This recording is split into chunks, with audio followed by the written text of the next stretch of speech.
Good afternoon and welcome to Second Edition. With spring starting, those who enjoy cycling may want to start taking precautions for their bike as it may end up on Facebook Marketplace. Edmonton has seen a boom in its game industry as new developers continue to emerge and garner attention. And the female junior Oilers team heads off to a championship. Communities located on Alberta Avenue have begun lobbying for change due to rising knife-related crimes in the area.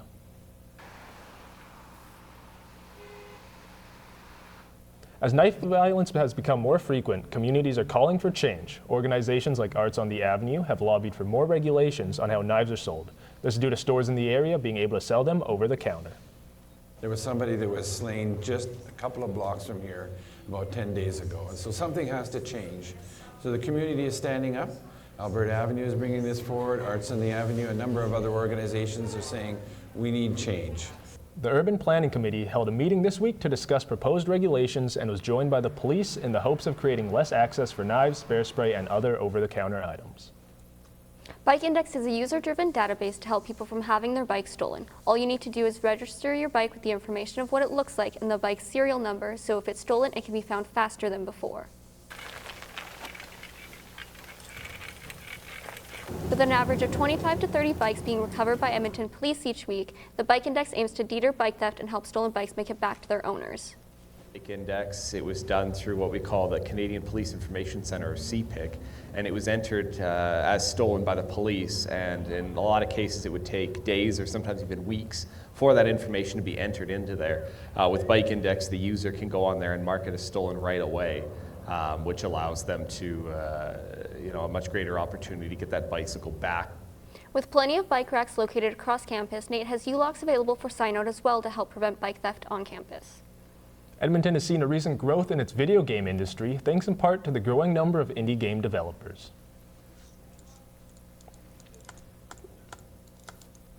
While BioWare has been Edmonton's main game development company, indie developers are starting to emerge with companies like Caldera Interactive, Crimson Herring, and Itzy Interactive as a result of help given through the Canadian Media Fund. Last fall, the Canadian Media Fund, 10% of their budget went to studios in Edmonton, which is tremendous. It's something that we didn't see 10 years ago, and it's certainly helping drive successful games. As the industry grows, new developers continue to gain attention with events like GDX, an indie game festival which helps developers show their pitches and comes to Edmonton this July.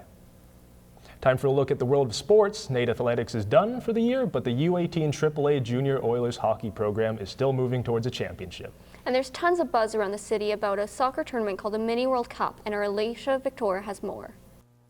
Thanks, guys. The Edmonton Junior Oilers female U18 AAA hockey team are off to nationals after an exciting league win over the defending Alberta champions, the Red Deer Chiefs. The Esso Cup is made up of 5 regional champs from across the country. The tournament serves as a platform for showcasing some of the top U18 talent and provides them with an opportunity to compete on the national stage. I think we kind of all started off on different teams, and we're a completely new team this year, so everyone kind of came together from all around. I think there's so much skill there. I think that's what makes us so good, because we're such a good, hardworking team, and we've come so far. And coming to Esso now, I think everyone's so excited. It's everyone's first time, so I think we're really looking forward to it. The team heads out on April 21st, and returning on the 27th, they're hopeful to bring home some hardware. The Edmonton Mini World Cup is 13 days of competitive soccer, with 49 teams representing 25 countries from all over the globe. The tournament is organized in different divisions, including both women's and men's players, allowing many people of different roots to come together and cheer on their heritage. This year we've got the Open Age Heritage Cup tournament, which is for our players that play in Division 2 and lower. And we also have the Mini World Cup event for the over 30 women and 35 men. Last night, the women's final took place with England and Lebanon capturing the respective Heritage and World Cups. The men's finals have not yet kicked off. Did you guys happen to catch any games? No, unfortunately I didn't, but I'll definitely have to next year. I actually did, and I'm excited to see if they can top this year's crazy crowds next year.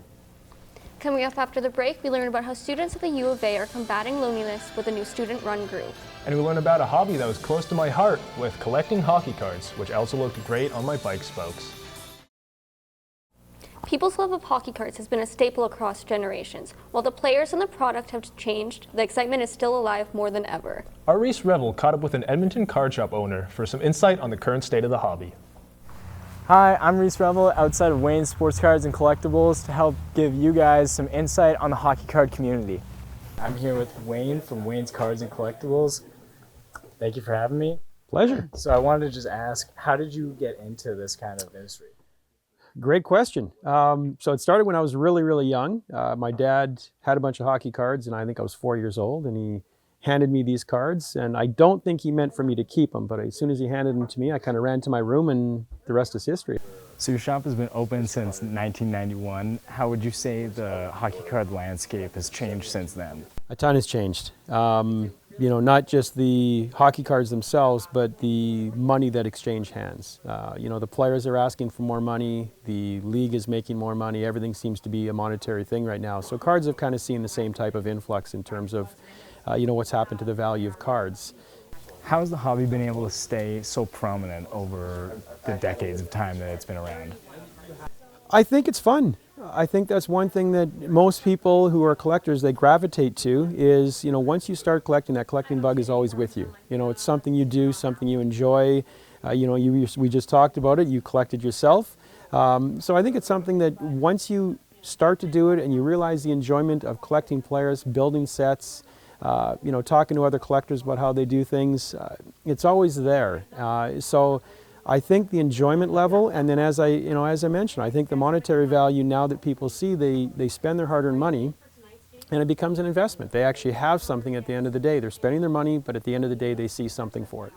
What would you say is the biggest drive of collectors today? I don't want to say money. You know, I know it's a major part of it, but you know, it is part of it. I'd like to believe that it's still having fun. You know, we all want to, at the end of the day, and I keep saying it over and over, but at the end of the day, you want to see something that you've done have a value, but you want to have fun doing it at the same time. So it doesn't matter what you do, whether you fish, whether you collect coins, whether you collect comics, whatever it is, you just want to know that you had fun on your journey to get to where you're at.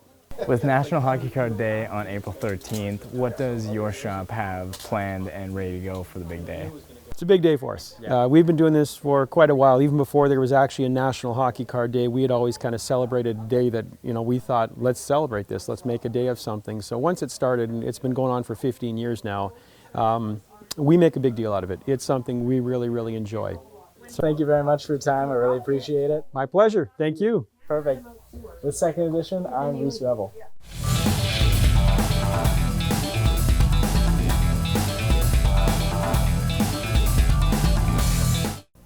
Hanging out with family and friends are a great way to enjoy spring. But what if someone is alone? It starts with hello. One greeting is all it takes to welcome someone, so our reporter Eugene Jacobs enters the University of Alberta to interview a professor to learn more about loneliness. Chronic loneliness is one of the biggest issues in Alberta, and that being said, everyone knows about mental health. So I'm here at the University of Alberta to talk with David McConnell, a professor in the U of A, to tell us all about it and to tell us more about that campaign they announced at Wednesday, April 3rd. All right then, well, hello there, David McConnell. Hello, Jane. Pleasure to meet you. Now, of course, I'm here to talk about chronic loneliness and this campaign. I'm hoping to get as much answers as we possibly can so that our audience can understand what it's about. So the first question I have here on my phone is, what is chronic loneliness? Chronic loneliness is when those pangs of loneliness set in, when they're lasting, right? So usually when we think about loneliness, we think about a gap between, you know, what we expect or what we want in terms of the quality of our social connections and our experienced reality, right? Interesting. So if I'm like putting this into perspective, it's like if I compare an introvert to a person who's willing to be extroverted in some particular fashion with their mentality. You could think about that. You could think about the contrast between, you know, introverts and extroverts, but I'm not sure anybody fits into a neat classification. Okay. Like that. I respect that. Right. So what exactly is this campaign? So is it necessarily run by you, or is it run by students, like as mentioned in the announcing? This is a student initiative. It's really arisen from a recognition, I think. There's some data suggesting that 65% of students have experienced some loneliness, and we've got national data suggesting that around 1 in 10 people experience chronic loneliness. That's lasting loneliness. And it begins with hello. It begins with a conversation. So, hopefully, it evolves into something that's kind of fun, where people want to, meet others. So I think creating that opportunity is key. Well then, thank you very much, David McConnell, for everything. I'm sorry, it takes me a little while to get warmed up, Eugene. No, that's totally fine. I get that. Oh my goodness, there's a lot for us to take in, especially with you, the viewers of Second Edition, that there's a lot to go in. My name is Eugene Jacob. Thank you for joining in for Second Edition.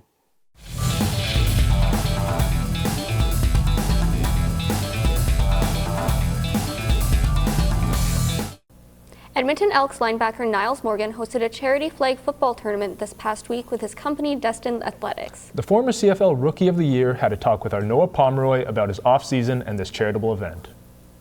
Thanks guys, I'm Noah Pomeroy from Second Edition, and today I'm at the Turf Training Center out here in Nisku, Alberta, where there's a charity flag football tournament taking place with Destin Athletics. I sat down with the founder and Elks linebacker Niles Morgan to talk more. I'm standing here with Niles Morgan, linebacker for the Edmonton Elks, and the founder of Destin Athletics. How you doing today? I'm doing good. How you doing? I'm doing pretty great. It was a great outcome today. 100%, yeah. And how do you see this going forward with more charity events and other events with Destin Athletics?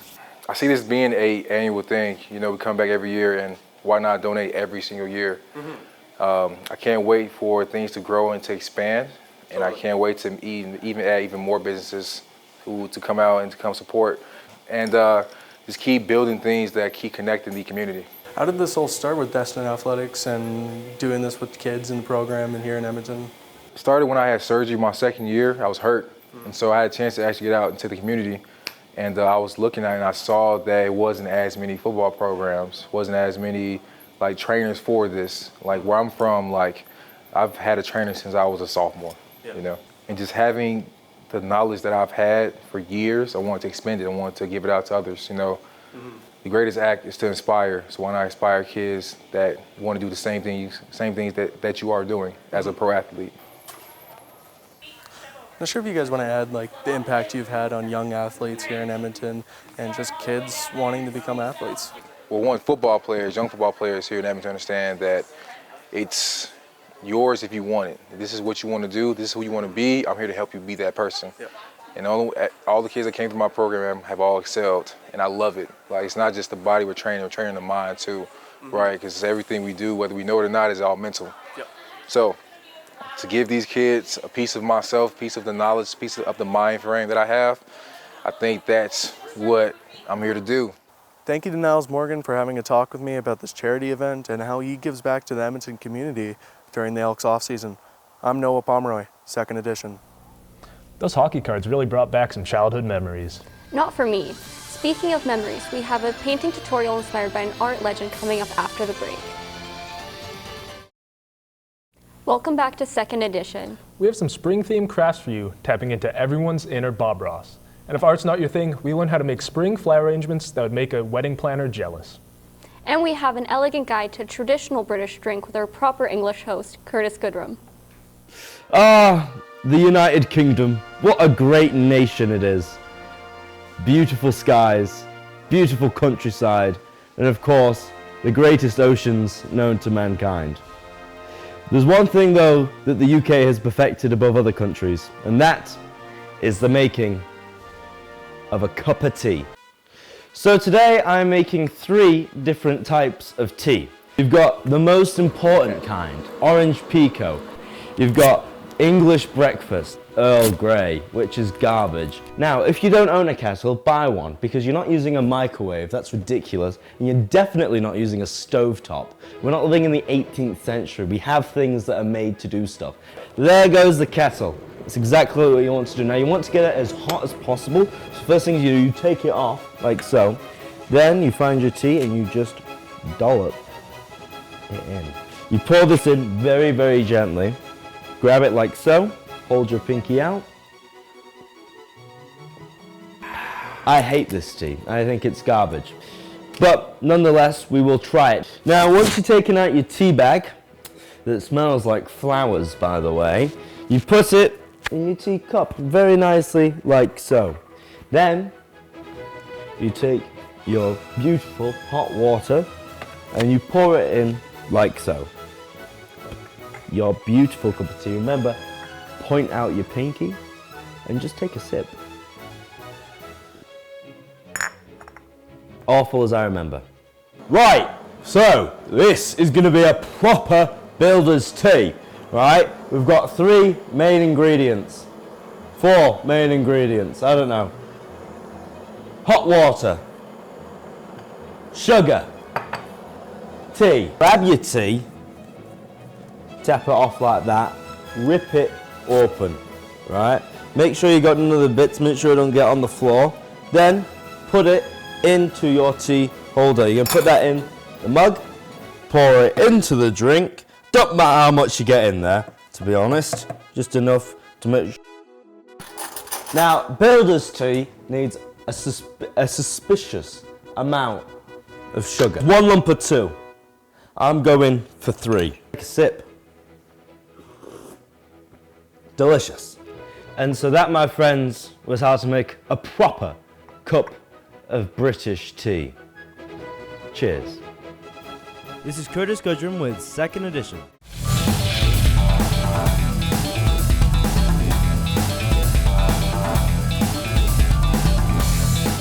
Flowers spark joy, but what doesn't spark joy is the costly price tag of buying professionally made flower arrangements. Arrangements like these start at $50 and just keep increasing in price. My name is Brenna Butcher, and I'm going to show you how to make a cheap flower arrangement at home. I picked up these flowers from my local Safeway for 3 different bunches of flowers. You only pay $21. The easiest way to get very cheap flowers is to find them yourself. Obviously right now it's not quite warm enough for you to go out picking flowers from your own garden. Don't go picking from someone else's garden, that's not a good idea. I went out to find some extra twigs and some pussy willows to add to my bunch. Now that we have everything that we're going to put into our floral arrangement, we need to find a vase. Now there's many different kinds of vases. There's skinny vases, which are better for taller arrangements. There's this average vase, which has like a thinner neck and a lip out at the top. And if you want to be cheap, you could also use a mason jar, or you can go thrift a vase somewhere else. Really doesn't matter. I'm going to go with this vase today. There are 4 different components you need to include when making a floral arrangement. 3 of them are flowers, 1 of them is not. So you'll want to measure them up to your vase and make sure that your flowers aren't double the height of your vase. So this is about right for me, so I'm going to cut them right about here.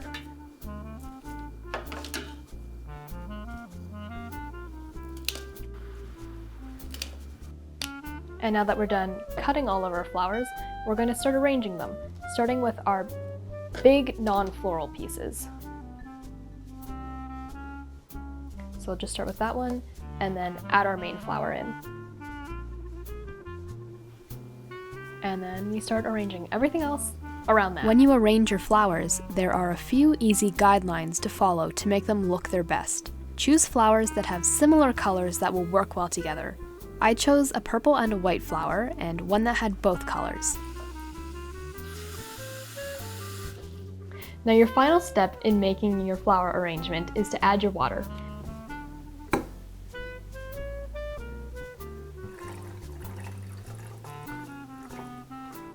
So now you know how to make a flower arrangement to celebrate any moment in your life. Maybe make yourself one to celebrate your success and hard work at the end of the semester. This has been Brenna Butcher with 2nd Edition.